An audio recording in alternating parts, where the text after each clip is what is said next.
declare our right on this earth to be a man, to be a human being, to be respected as a human being, to be given the rights of a human being in this society, on this earth, in this day, which we intend to bring into existence by any means necessary. Who are you? You don't know. Don't tell me Negro, that's nothing. What were you before the white man named you a Negro? And where were you? And what did you have? What was yours? What language did you speak then? What was your name? It couldn't have been Smith or Jones or Bunch or Powell. That wasn't your name. They don't have those kind of names where you and I came from. No, what was your name? And why don't you now know what your name was then? Where did it go? Where did you lose it? Who took it? And how did he take it? What tongue did you speak? How did the man take your tongue? Where is your history? How did the man wipe out your history? What did the man do to make you as dumb as you are right now? This is American justice. This is American democracy. And those of you who are familiar with it know that in America, democracy is hypocrisy. Now, if I'm wrong, put me in jail. But if you can't prove that a democracy is not hypocrisy, then don't put your hands on me. Democracy is hypocrisy. If democracy means freedom, why aren't our people free? If democracy means justice, why don't we have justice? If democracy means equality, why don't we have equality? What is your real name? Malcolm X. Is that your legal name? As far as I'm concerned, it's my legal name. Have you been to court to establish that I didn't have to go to court to be called Murphy or Jones or Smith. Excuse me for answering you this way. That's if all right. A Chinese person were to say his name was Patrick Murphy, you would look at him like he's insane, because Murphy is an Irish name, a European name, or the name that has a Caucasian or white background. And a yellow person, Chinese is a yellow man, and he has nothing to do or no connection whatsoever with the name Murphy. And if it doesn't look proper for a person who is yellow or Chinese to be walking around named Murphy or Jones or Johnson or Bunch or Powell, I think it would be just as improper for a black person or the so-called Negro in this country, as we're taught by the Honorable Elijah Muhammad to walk around with these names. And therefore he teaches us that during slavery, the same slave master who owned us put his last name on us to denote that we were his property. So that when you see a Negro today who's named Johnson, if you go back in his history, you'll find that he was once his grandfather, or one of his forefathers was owned by a white man who was named Johnson. His name is Bunch. His grandfather was owned by a white man that was named Bunch. Would you mind telling me what your father's last name was? My father didn't know his last name. My father got his last name from his grandfather, and his grandfather got it from his grandfather, who got it from the slave master. The real names of our people were destroyed during slavery. Was there any line, any point in the genealogy of your family when you did have to use the last name, and if so, what was it? The last name of my forefathers was taken from them when they were brought to America and made slaves. And then the name of the slave master was given, which we refuse. We reject that name today. You mean you won't even tell me what your father's supposed last name was or gifted last name was? I never acknowledge it whatsoever. The white man today will tell you that thousands of years ago, the black man in Africa was living in palaces. The black man in Africa was wearing silk. The black man in Africa was cooking and seasoning his food. The black man in Africa had mastered the arts and the sciences. He knew the course of the stars in the universe before the man up in Europe knew that the earth wasn't flat. Is that right or wrong? We are African, and we happen to be in America. We're not American. We are people who formerly were Africans who were kidnapped and brought to America.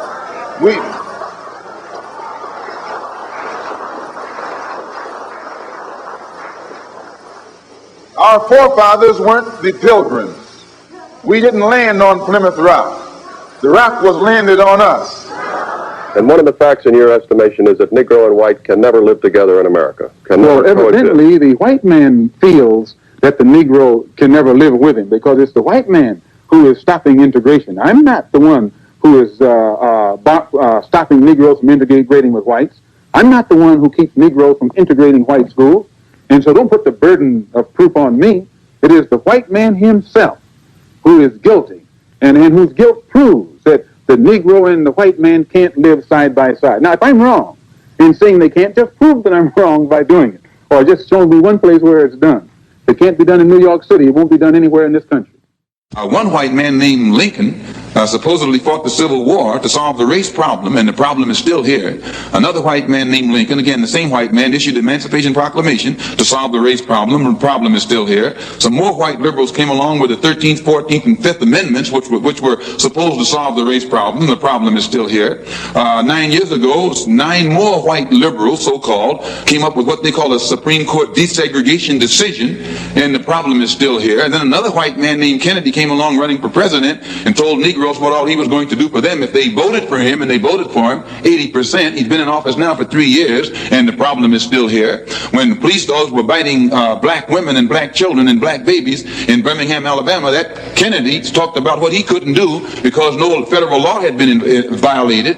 And as soon as the Negroes exploded and began to protect themselves and got the best of the crackers in Birmingham, then Kennedy sent for the troops. And there was he didn't have any new law when he sent for the troops when the Negroes erupted than he had at the time when whites were erupting. So we are within our rights and with justice, with justification, when we express doubt concerning the ability of the white man to solve our problem, and also when we express doubt concerning his integrity, concerning his sincerity, because you will have to confess that the problem has been around here for a long time, and whites have been saying the same thing about it for the past 100 years, and it's no nearer a solution today than it was 100 years ago. If I judge a man by his conscious behavior, I am not a racist.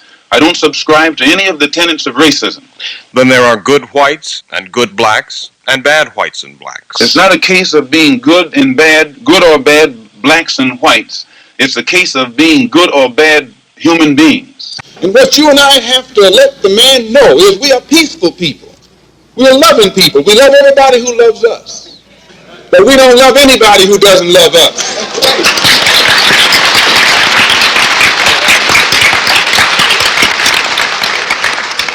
We're nonviolent with people who are nonviolent with us. But we are not nonviolent with anyone who is violent with us.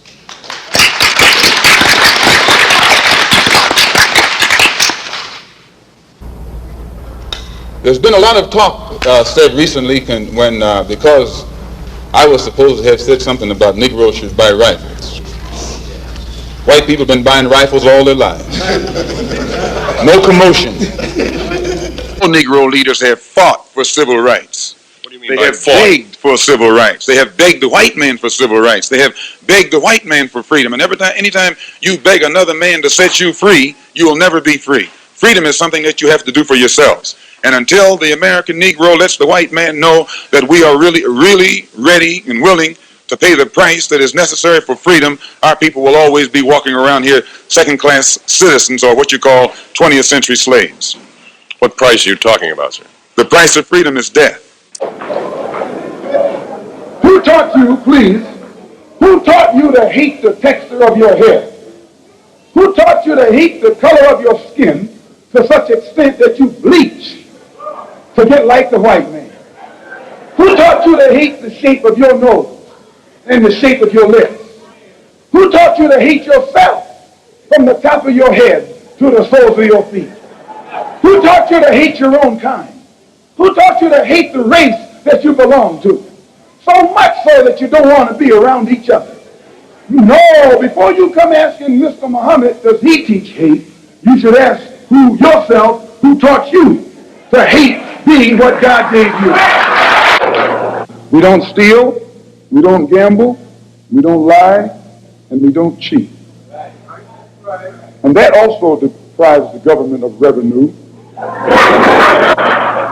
because you can't get into a whiskey bottle without getting past the government seal. You can't open a deck of cards without getting past the government seal. There's a white man makes the whiskey and then puts you in jail for getting drunk.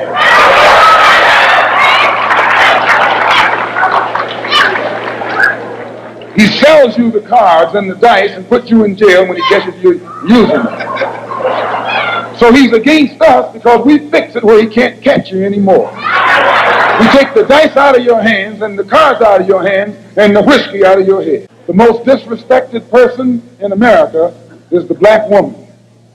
The most unprotected person in America is the black woman. The most neglected person in America is the black woman. And as Muslims, the Honorable Elijah Muhammad teaches us to respect our women and to protect our women. And the only time a Muslim really gets real violent is when someone goes to molest his woman. We will kill you for our woman. I'm making it plain, yes. We will kill you for our woman. We believe that if the white man will do whatever is necessary to see that his woman gets respect and protection, then you and I will never be recognized as men until we stand up like men and place the same penalty over the head of anyone who puts his filthy hands out to put in the direction of our women. I have to say this, and I'll sit down. Back during slavery, when black people like me talked to the slaves, they didn't kill him. They'd send some old house Negro along behind him to undo what he said. You have to read the history of slavery to understand this. There were two kinds of Negroes. There was that old house Negro and the field Negro. And the house Negro always looked out for his master. When the field Negroes got too much out of line, he held them back in check. He put them back on the plantation. The house Negro could afford to do that because he lived better than the field Negro. He ate better, he dressed better, and he lived in a better house. He lived right up next to his master in the attic or the basement. He ate the same food his master ate and wore his same clothes. And he could talk just like his master, good diction. And he loved his master more than his master loved himself. That's why he didn't want his master hurt. If the master got sick, he'd say, "What's the matter, boss? We sick?" He was as sick as the master. When the master's house caught a fire, he'd try and put the fire out. He didn't want his master's house burned. He never wanted his master's property threatened. And he was more defensive of it than the master was. That was the house Negro. But then you had some field Negroes who lived in huts, had nothing to lose. They wore the worst kind of clothes. They ate the worst food. And they caught hell. They felt the sting of the lash. They hated their master. Oh, yes, they did. If the master got sick, they prayed that the master died. If the master's house caught a fire, they prayed for a strong wind to come along. This was the difference between the two. And today you still have house Negroes and field Negroes. Yeah.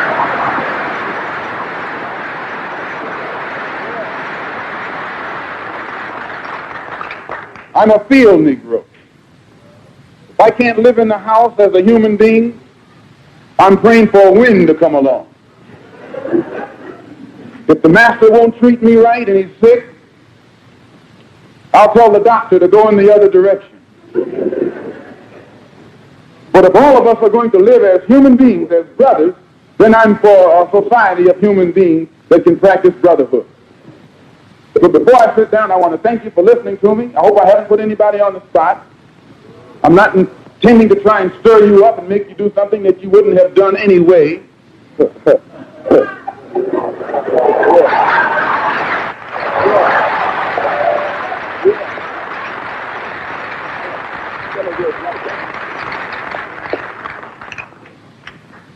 I pray that God will bless you in everything that you do.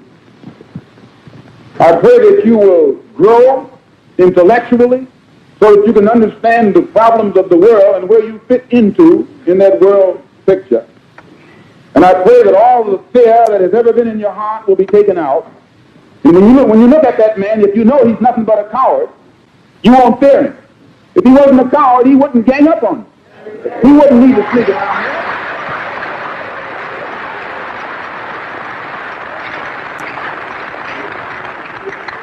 This is how they function. They function in mobs. That's a coward. They put on a sheet so you won't know who they are. That's a coward. Now, the time will come when that sheet will be ripped off. If the federal government doesn't take it off, we'll take it off. The police the same way. They put their club upside your head and then turn around and accuse you of attacking them. Every case of police brutality against a Negro follows the same pattern. They attack you, bust you all upside your mouth, and then take you to court and charge you with assault. What kind of democracy is that? What kind of freedom is that? What kind of social or political system is it when a black man has no voice in court, has nothing on his side other than what the white man chooses to give him? My brothers and sisters, we have to put a stop to this. And it will never be stopped until we stop it ourselves. They attack the victim, and then the criminal who attacked the victim accuses the victim of attacking him. You feel, however, that we're making progress in this country and worldwide? No. I will never say that progress is being made. If you stick a knife in my back 9 inches and pull it out 6 inches, there's no progress. You pull it all the way out, that's not progress. The progress is healing the wound that the blow made. And they haven't even begun to pull the knife out, much less try and heal the wound. They won't even admit the knife is there. My personal political philosophy, black nationalism, which means that the black man should control the politics of his own community and control the politicians who are in his own community. My personal economic philosophy is also black nationalism, which means that the black man should have a hand in controlling the economy of the so-called Negro community. He should be developing the type of knowledge that will enable him to own and operate the businesses and thereby be able to create employment for his own people, for his own kind. And the social philosophy also is black nationalism, which means that instead of the black man trying to force himself into the society of the white man, we should be trying to eliminate from our own society the ills and the defects and make ourselves likable and sociable among our own kind. Well, you seem to be dissatisfied with everything. Just what do you want? I'm not dissatisfied with everything. What you are able to see with your analytical mind is that everything that is offered doesn't produce what it's supposed to produce. And I'm just telling you that it doesn't produce what it's supposed to produce. Well, what is your ultimate aim? The only way the problem can be solved. First, the white man and the black man have to be able to sit down at the same table. The white man has to feel free to speak his mind without hurting the feelings of that Negro.